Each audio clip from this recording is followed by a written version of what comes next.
Questions? Coach Davis, talk about the fuel that RJ brought tonight and his energy and just the impact he's had all season long.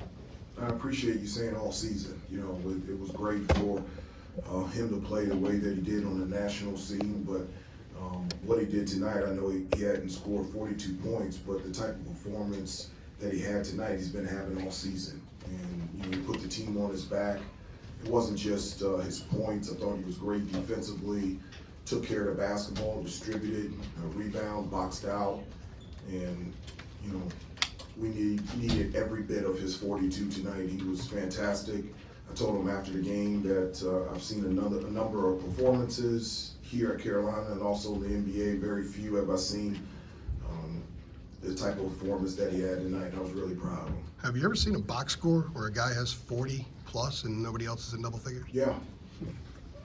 Yeah, I played 12 years in the NBA, and you know, I played with Dirk Nowitzki and Michael Jordan, and yeah, I've seen that before. But that's what you know we needed tonight. Two other plays that were just as important as the 42 points from RJ, and it's not going to be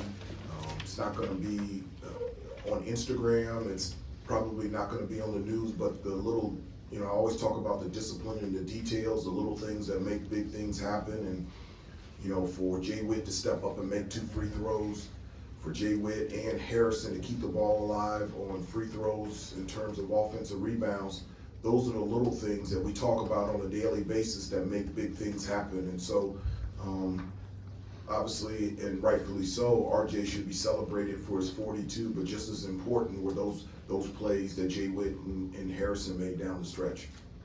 Hubert, what did you notice in those last 4 minutes that kind of allowed Miami to get back in there? The turnovers, just, you know, whether or not getting the ball across 10 seconds, throwing lob passes, not coming, you know, one of the things late in the game, we always talk about the last 2 feet of every pass you have to meet. You've got to be strong with the basketball, and you have to want the basketball in those situations. And so the best scenario for a coach is this one, is fortunate enough to get a win, but also have a lot to talk about. And so I'm looking forward to, we have off tomorrow, but I'm really looking forward to watching this entire game on Wednesday with the team to see what we can learn and grow from. Harrison was saying that some of the mistakes down the stretch, it was nothing that you guys hadn't practiced, and it was all, he said, you thought it would be quick fixes. Is that you had that belief as well? Well, I mean, you know, one of the things I always tell them, you know, have you been told, you know, and then have you been taught, and are you talented enough to do it? So if you're told and taught and talented enough to do it, then your job and responsibility is to do it at the highest level possible. And so, again, you know, this is a great teaching moment, and I'm looking forward to Wednesday learning a lot and growing from this.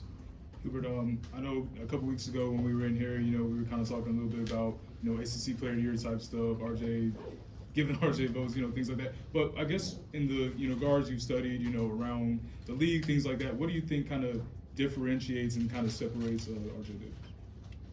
Well, I mean, that's just a number of things. I mean, it's just on and off the court. I mean,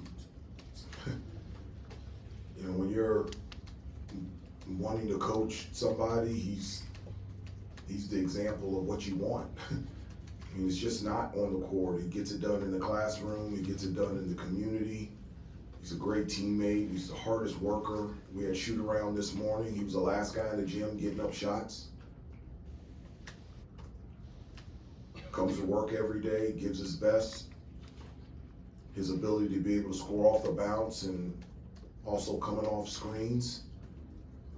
His ability to distribute. I mean, he's just a wonderful player.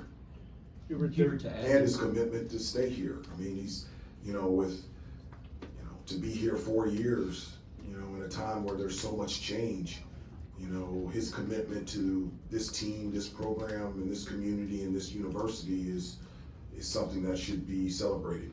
Hubert, to add to that, RJ got beat up pretty good at UVA the other day. His knees were cut, elbow cut. What was he, 1 for 14 from the field? Did you have any sort of feeling that this type of response might be coming from him tonight after the getting battered and bruised up there? Well, I mean, he gets battered and bruised every game. you know, I've said this before, you know, how do you react and how do you respond, whether something good or bad happens. And I mean, I knew that RJ would, and just because he shot 1 for 14, I don't think RJ had a bad game against Virginia, but I knew that he would respond in terms of his ability to shoot and score. And, you know, the first 5 minutes, he was pretty hot, and he was just in a really nice rhythm. But it didn't surprise me at all. I knew that he would react and respond this way, not necessarily knowing he would have 42, but I knew that he would have a huge impact in a big game for us tonight. You guys had some trouble. You guys had some trouble with entry passes, variety of different entry passes. Yeah. Did they defend the post interior differently? Maybe were they denying differently than they did down at Coral Gables? No, I mean, you know, they were fronting Armando or 3-quartering him, and the guy on the backside was sitting in the lane. And so in those situations, skip pass, wide open 3, and on the opposite corner is wide open, but also the discipline and details of how to enter the ball in the post. Can't enter the ball in the post above the free throw line. You have to break the free throw line extended. You never can throw the ball into the post to a big guy leading with a leading pass. It's impossible. The big guys are always fighting to hold their man off. You have to throw it to their hand. You cannot lead them. And so a number of times we were making entry passes above the free throw line, which is a very small chance that that could be without a turnover, and leading the ball into the post to the big guy. That just can't work. You have to throw it to him in his hands. And the best, not the only way, but the best way to enter the ball in the post is a bounce pass with 2 hands, not 1. Was Miami's three-point shooting, especially in the first half, just a matter of them making shots? Was there something defensively that y'all were doing that, you know, left them open? Yeah, we were leaving them open. I mean, George is one of the best shooters in the country. He has tremendous size, and he was in a rhythm to start off the game and didn't feel anything. He didn't feel our defensive presence at all.